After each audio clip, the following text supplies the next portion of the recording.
It is the 26th of April, 2022, broadcasting live out of my hometown, or out of my 105-year-old house, from my hometown of Klamath Falls, Oregon, in a good old United States of America, where I was blessed to be born in 1955 on the 25th of December. Just call me Lord. Just kidding. Okay. In Newport Beach, California. So it makes me 66, folks. I don't feel like I'm 66, okay? But anyway, I've been on YouTube over a year, and I've been on Facebook for pushing 2 months now, teaching all of my Facebook friends out there and my YouTube friends how to love yourself out of a book. It's called The Portable Therapist. Her name is Susanna McMahon. She wrote this book. This book was published in 1992, so she wrote it in the 90s.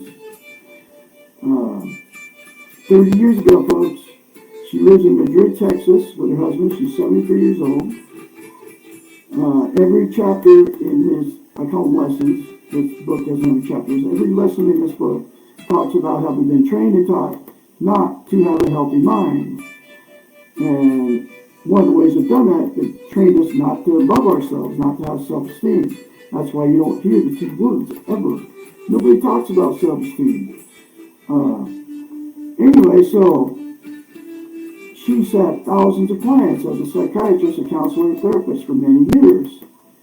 I don't know if she's still doing it or not. She, lives in Madrid, Texas with her husband. Probably retired, but you can't find nothing about this woman on the internet. So anyway, she knew that her thousands of clients didn't have healthy minds because they would come to her and pay her big bucks as a psychiatrist to fix them, which was fixing their unhealthy mind, right? She knew they didn't have self-love, self-esteem, self-worth, self-confidence, so she knew she had to come up with a way to break through and give them self-esteem, okay? So they could get a healthy mind. Because you can't, like I said, you can't have a healthy mind without it. So she came up with a concept. It's called mirror therapy. She told her clients to say 4 things to themselves in the mirror daily, okay, for the rest of their lives, basically.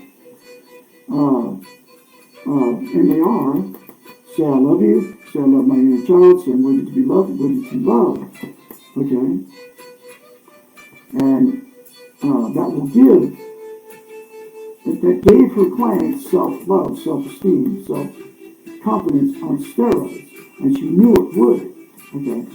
And she used mirror therapy because we can't lie to ourselves in the mirror. It's a psychological phenomenon that happens, okay? That's why you can very easily criticize yourself in front of the mirror, because that's what you believe about yourself, because you're not lying to yourself in the mirror. And that's why you can't say good things to yourself in the mirror, one of them being, I love you, okay? Because you can't lie to yourself in the mirror, because you don't believe it, that you don't love yourself. You don't believe it about yourself, okay? And that's why she came up with mirror therapy. As a psychiatrist, she knows how the brain works, okay? She knew that they couldn't lie to themselves in the mirror.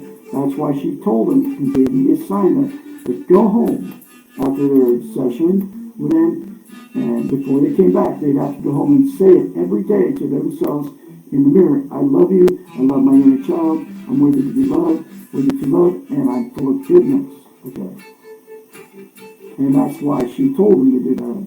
And that's why I'm telling you to do it, to give you self-esteem. Okay, now what self-esteem is we all have been in romantic relationships. You know, that good feeling when you first meet these people. Not later when that good feeling goes away, but right now, when you first meet them, you know, you're both all excited, man. Can't wait to hang out. Can't wait to do everything together. You want to move in. You want to go to the movies with them. You know, you want to go eat dinner with them. You want to call them at 2 o'clock in the morning just to hear their beautiful voice. You know, that good feeling, right? Self-esteem is that good feeling towards yourself, and that's why she came up with mirror therapy, so her clients could love themselves. Because if you do it, those 4 things to yourself in the mirror daily without fail, for the rest of your life, instead of criticizing yourself, it will give you, in the mirror, it will give you self-love, self-confidence, self-worth, self-esteem on steroids. I kid you not. Okay. And here's why it's so important. Somebody just walked by my front window there. Self-esteem, to have it and obtain it and keep it. Because you cannot love without it. You can't be loved without it. You also can't be content. What content is, you feel good about how, where, and what you are. It's also known as internal peace. You can't have that internal peace until you attain self-esteem. And the 4 things to yourself in the mirror every day will give it to you. Okay? Because to maintain, once you start saying that to yourself in the mirror, to maintain it, you have to say it daily to yourself in the mirror for the rest of your life. It will take you less than 10 seconds. I love Douglas Bickford. I love my inner child. I'm waiting to be loved. Waiting to love. I am full of goodness. Okay? I say to myself repeatedly, every day for the last well over a year now. Okay? And it's given me self-esteem, self-confidence, self-worth, and confidence to keep spreading her message about how to attain internal peace, which is to attain self-esteem. So you can love, you can love, you can be loved, and you can also be content. But you can't do any of that until you attain self-esteem. Are you kidding me?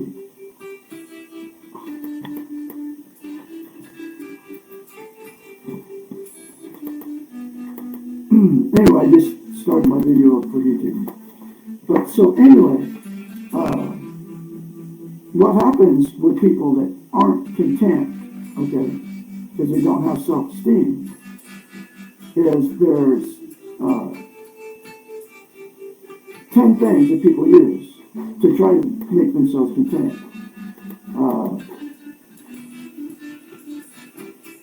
Drugs, alcohol, sex, television, gambling, food, religion, another person, material possessions, and money. Those are all called externals. They will never, ever make you content. Okay? They'll make you happy momentarily. And you all know that feeling, right?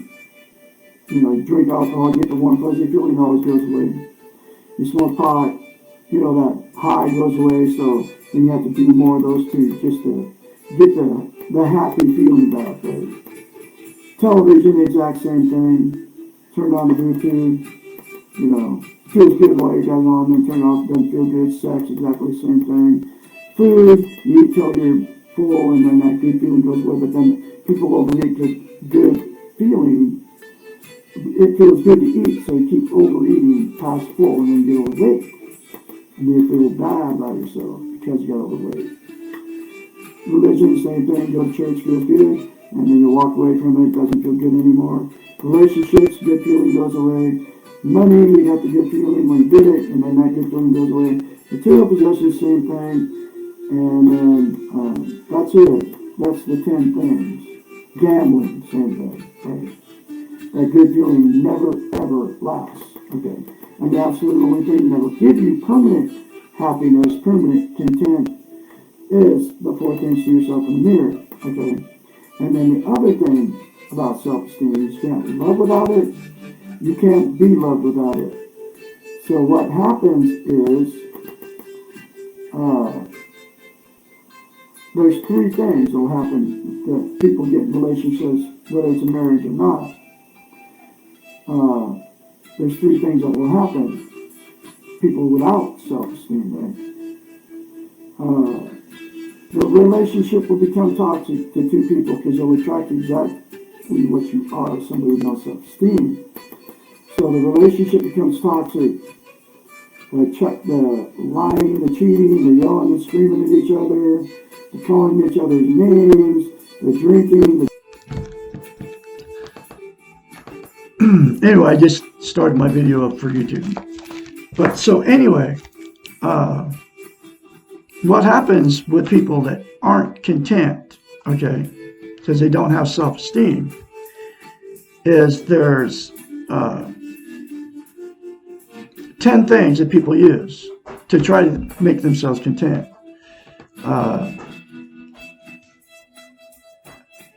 Drugs, alcohol, sex, television, gambling, food, religion, another person, material possessions, or money. Those are all called externals. They will never, ever make you content, okay? They'll make you happy momentarily. And you all know that feeling, right? You know, you drink alcohol, you get the warm, fuzzy feeling, it always goes away. You smoke pot, you know, that high goes away, so then you have to do more of those two just to get the happy feeling back, right? Television, the exact same thing. Turn on the boob tube, you know, it feels good while you got it on, then turn it off, doesn't feel good. Sex, exactly the same thing. Food, you eat till you're full, and then that good feeling goes away, but then people overeat because good feeling, it feels good to eat, so you keep overeating past full, and then you get overweight, and you feel bad about yourself because you got overweight. Religion, same thing. Go to church, feels good, and then you walk away from it, doesn't feel good anymore. Relationships, good feeling goes away. Money, you got the good feeling when you get it, and then that good feeling goes away. Material possessions, same thing, and then that's it. That's the 10 things. Gambling, same thing, right? That good feeling never, ever lasts, okay? And the absolute only thing that will give you permanent happiness, permanent content, is the 4 things to yourself in the mirror, okay? And then the other thing about self-esteem, you just can't love without it. You can't be loved without it. So what happens is there's 3 things that will happen that people get in relationships, whether it's a marriage or not.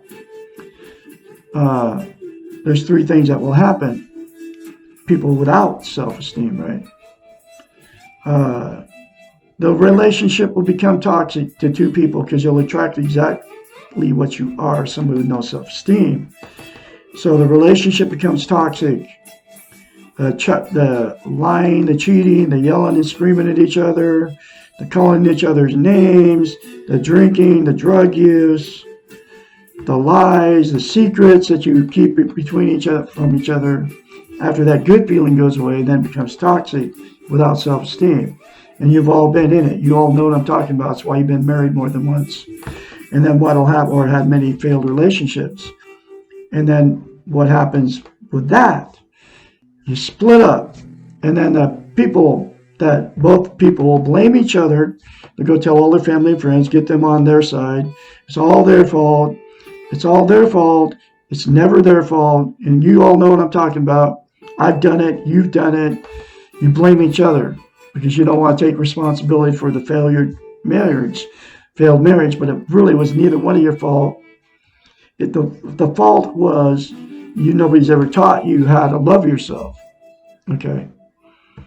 Because you can't have a healthy relationship until you love yourself first, okay? And then you'll go jump in other relationships without self-esteem, and the same thing will happen, okay? Second thing that'll happen in 2 people with no self-love, okay? You'll stay in that toxic relationship forever because you don't want to be a failure, you're afraid to leave, you don't want to be alone, and you don't want the shunning of all your friends and family that you couldn't make it work after you talked it all up, how great these people were. So you just stay stuck in stale and boring toxic relationship for years. The sex is gone. The intimacy is gone. There is, it's just, you need each other at that point. You don't love each other, okay? That's what happens. That's the second thing that'll happen in toxic, with two people no self-esteem. And the last thing that'll happen, people just say, screw it. They've been in many failed relationships, many failed marriages. So they just say, screw it, and they end up alone for the rest of their lives. They can't make any relationship work with anybody, so they just give up. And they usually give up on themselves, too, when they can't find anybody to love them. And they, can't find anybody to love or be loved. So then they just, you've all seen people running around. They're usually older people.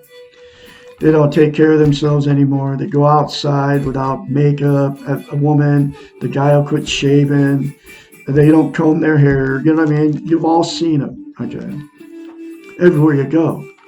Because there's billions of people doing all three of those things on the planet. Because there's billions of people without self-esteem, and that's because nobody's teaching it, okay?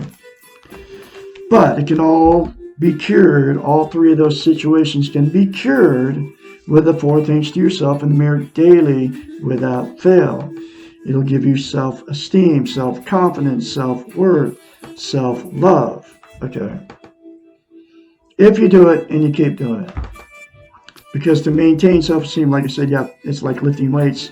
If you don't keep saying that, you have to, like lifting weights, if you stop, lifting weights, you have to start over again. Self-esteem is the exact same thing for the brain. Okay. Anyway, so I'm going through this book one lesson at a time. And here's that next lesson.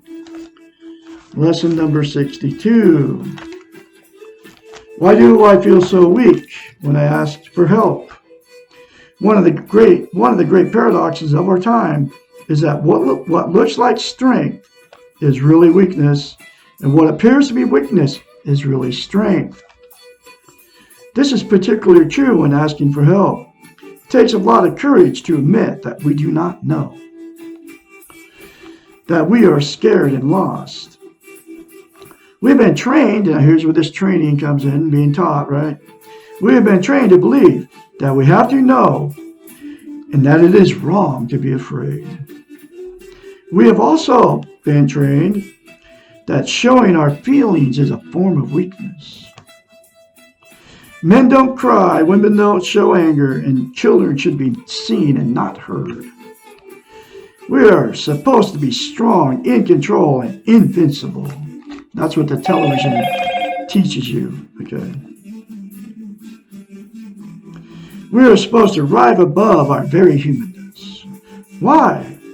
All the answers to this why are found in the weak ego. We want to look good for others. We want to appear to be something we are not. We want to fool the world. The problem is that in fooling the world, we fool ourselves. We lose sight of who we are and what we really want. It is so much simpler to be what we are and to feel what we feel, and to not be afraid of being weak at times. Paradoxically, when we admit our weaknesses, we are showing our strengths. And when we deny our weaknesses, we are exhibiting them. Nobody can be perfect. Everybody needs help at some time. Not recognizing this is a dangerous illusion. It is not an illusion, but a sometimes painful reality that we are ultimately alone and must be responsible for changing ourselves, but we do need guides to help us and get on the path, support us, and sometimes encourage us to stay on a path to the center. And those 4 things to yourself in the mirror, folks, I'll say it again, will get you on the path to the center of yourself, and it works. That's why I'm here teaching this. I can encourage you along the way. My phone number is 458-232-5238 when you start going through your chains. Okay? It is not a weakness to know when we cannot do this alone. It is not a weakness to ask for help. It may be useful to think of our helpers as traffic police. They show us how to go, when to stop, and when to proceed safely, but they do not take us where we are going. They help us to avoid going down the wrong road and give us directions when we are lost. If you feel you need some help, but you are afraid that you will appear weak when you ask for it, think of who is labeling you weak. If you are worried about a therapist's opinion of you, think again. All therapists need their clients. Their clients provide their reason for working, and their clients are part of the therapist's own strength. And this book, you don't need a therapist if you get this book and go through it, folks. In fact, if your therapist isn't teaching you self-love, then you're wasting your time. You can get this book very cheap, between $5 and $15 off Amazon. You can be your own therapist.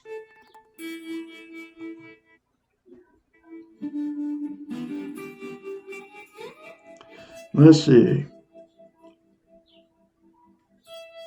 If you are concerned about others' opinions of you, remember that you cannot control what anyone else thinks or feels, and that you are responsible only for yourself. The other person may think what they want, but they cannot live your life for you. You must take care of yourself and let them take care of themselves. If you are worried that you feel weak, that you will feel weak when you ask for help, welcome this feeling as the beginning of fighting the weak ego. Admit that you feel weak, but ask anyway. If you feel weak and do it anyway, you are being courageous. The hero does not always feel strong. Moments of great courage are usually accompanied by feelings of inadequacy and weakness. And remember, weakness is not a feeling. It is a state of mind that you have learned, and the model you have learned from is a weak model. Weak in that it is faulty and does not produce balance. Self-esteem or positive self-esteem or a positive method for dealing with life. That's the end of the chapter. That's a very important chapter for you folks. I'm going to have another lesson for you tomorrow. I've been used to calling it chapters, but it's lessons, okay?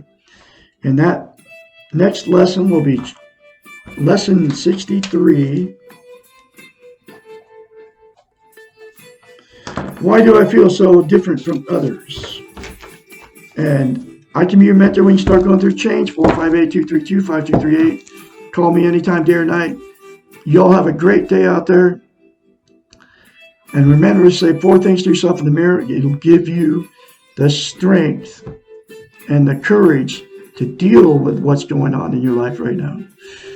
Nobody knows but you. Okay. I'll be talking to you tomorrow.